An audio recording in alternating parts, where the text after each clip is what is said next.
Welcome to New Possibilities. I speak truth to power without fear. So, yesterday I saw Chrissy's response video, and I may do a reply. If I do a reply, it'll be sometime tonight, so stay tuned for that. Also, a while ago, I noticed that this YouTuber did like an hour-long video attacking me, trying to bash me and this and that. And all I could do is sit back and laugh, man, because, you know that you're the man when your adversary will spend all that time and energy, when your adversary will invest that kind of time and energy into talking about you. You must be the man. So I'm not going to respond to that guy. I just find it amusing that he would invest that kind of time talking about me. Some people just aren't worth your energy, man. And that's one thing that people got to learn here on YouTube. You don't have to respond to everybody, man. You don't even have to acknowledge some of these people. So that's all I had to say about that. I will not be doing a reply to this guy. I mean, his opinions mean nothing to me.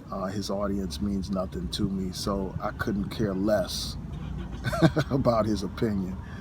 And, I see some people, a couple of people over there, these people who want to straddle the fence and fraternize with the enemy. I see you, but it's all good. But anyway, let me move on to talk about the subject of this video. So this morning I was watching this debate between Shannon Sharpe and Ray Lewis from, former player with the Ravens. And as people know, I'm here in Baltimore. I live in Baltimore City. And I'm a fan of the Ravens. I don't follow football like that, but I still support the Ravens and all that kind of stuff. So they were debating about this whole Kaepernick issue, about him possibly being hired or recruited here in Maryland to be on the Ravens. So I just want to share my thoughts. I mean, first of all, I was excited to hear this news, the news that there was some possibility of him being on the team here in Baltimore. But it turns out, from what I understand, they've hired a couple of other people to play that position. So I don't know if he's still in consideration. Hopefully he is. But they were debating this whole issue. They were talking about this issue. And some people want to say, well, Kaepernick is not playing on the same level that he used to play on before. And I get that point. But contrary to what other people are saying, the fact of the matter is the NFL has been recruiting and hiring people who have less skills than this man. They have been considering people with less skills than this man. And for the most part, this boils down to retaliation against his brother for being strong, for being courageous, for speaking out against police brutality and deciding not to kneel during the playing of the national anthem. That's probably more likely than not what this is all about. If that wasn't on the table, he would have better prospects for being picked up by a team. But here he is, all this time later, and you have lesser qualified people being picked up and considered. And a case in point is here in Baltimore, the Ravens. I mean, they have considered and they have even selected people who have less stats than this brother, less skills than this brother. And they are even considering somebody like this guy, Robert Griffin, as was mentioned during that interview, that debate between, these guys. And I'll post a link to that video so you all can watch it. But they mentioned how that guy didn't play on the level of a Colin Kaepernick, but yet they're going to try to consider this guy, Robert Griffin, as a possible replacement quarterback. It all boils down to the politics, man. I mean, if somebody was just looking at the skills, it's no way they would consider, somebody that's less qualified than a Colin Kaepernick. They would be more likely to consider a Colin Kaepernick if it was just about the skills. I mean, because here the Ravens had this guy, his name is Ryan Malik. And, from what I hear in this interview, they say that this guy threw like 5 interceptions during practice. I mean, his skills are questionable. And, because of his low level of play or his lack of skills and all that kind of stuff, the Ravens are considering all these other quarterbacks as possible replacements and all this and that. So, I mean, the bottom line is this, man. Colin Kaepernick has the necessary skills to play. He's better than a lot of these people being considered, and it just boils down to politics. And here in Baltimore, like, you know, these owners and, you know, the teammates and all that kind of stuff, they're more concerned about how fans are going to react than they are about like the actual skill set and all that kind of stuff, the stats and all that. They're concerned about the politics surrounding the brother Colin Kaepernick, you know, about fans being outraged because of his protests, you know, fans being outraged, accusing him of not being patriotic, for not standing during the playing of the national anthem and all that kind of stuff. And, you know, part of the thing about this whole situation is this: Baltimore is a predominantly black city. Baltimore is a city that was the place of a riot that took place a couple of years ago around the Freddie Gray tragedy, where the brother Freddie Gray, his neck was shattered when he was in the back of a police van. His neck was shattered. Police were tried. You know, one of them was basically caught in a mistrial, and then later cases were dismissed, and there was no justice. And after that horrible tragedy, those cops actually got an award from a conservative group. So that's the backdrop. So police brutality is an issue here in Baltimore. But yet you have these fans, and, you know, who are concerned about Colin Kaepernick being on the Baltimore Ravens. And the fans that they are really concerned about are these white fans.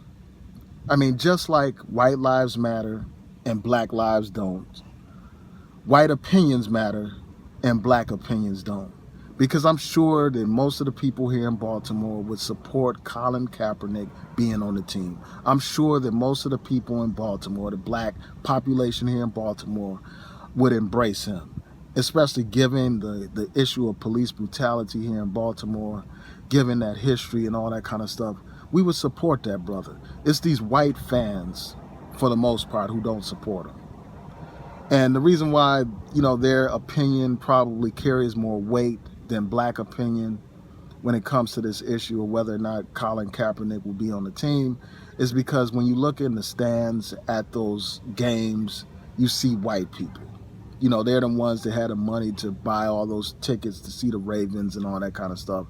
And it's less black people in the stands. I mean, I'm sure there are plenty of black people in the stands, but compared to white people, it's more white people actually buying tickets and all that kind of stuff. So their opinions matter more to these owners, even though it's black people that are watching the Ravens, it's black people that are supporting the Ravens, it's black people that's walking around with all this Raven paraphernalia on, but yet our opinions don't matter. And, you know, I want to go into like some of the things that Shannon Sharpe and Ray Lewis were debating. They were talking about this whole issue of police brutality, talking about like how no owners have addressed this, especially the owners here in Baltimore, given the whole Freddie Gray situation and the riots that took place here. Not a peep from the owners, you know, here in Baltimore, not a word about this horrific tragedy. And they were just debating about, you know, whether or not it's the responsibility of an owner to even address something like that. And, you know, I'll just say this. I think that any person who is concerned about human life, who is concerned about law and order, should speak out against police brutality regardless of their race. They should address it, especially if they're making money in a predominantly black city, when most of the players on your team are black, when most of the people supporting the team are black. I think that you have a social responsibility to speak out on issues that affect the black community. You have a social responsibility to address the problems that plague Baltimore City. That's what I think. As a corporation, as somebody who is making money off of this city and who claims to represent this city, You have that responsibility. I mean, am I going to hold my breath and wait on these people to develop a conscience? Of course not. At the end of the day, it's up to us to stand up and speak out on these issues and to address these issues.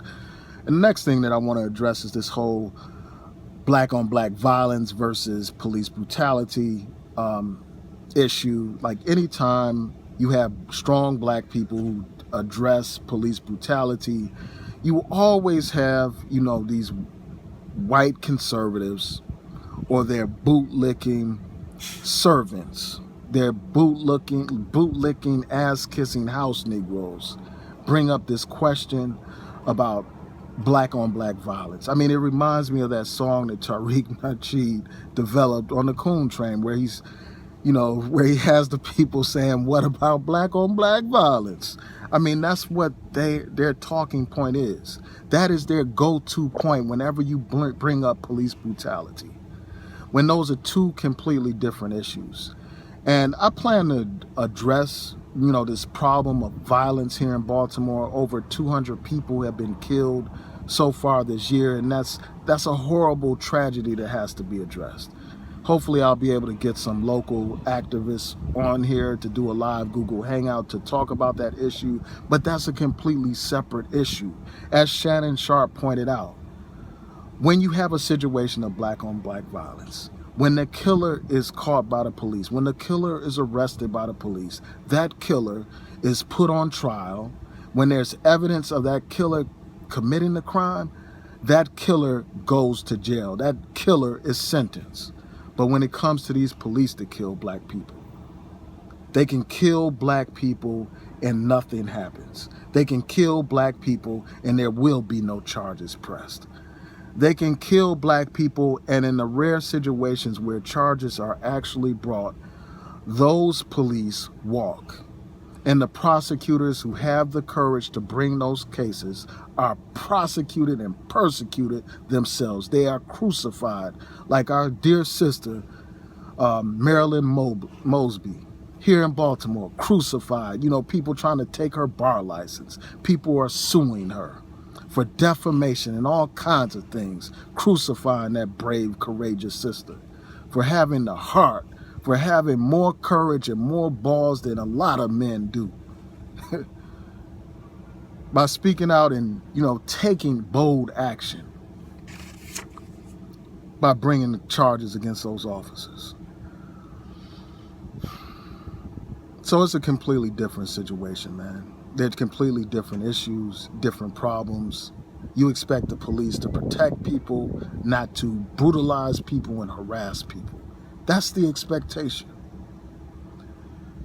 Your expectation is if someone commits a crime, they need to be prosecuted and sentenced for that crime. But when you have these cops that kill our people, even when the video evidence is present, even when they have video evidence of the cop committing the murder, these cops walk.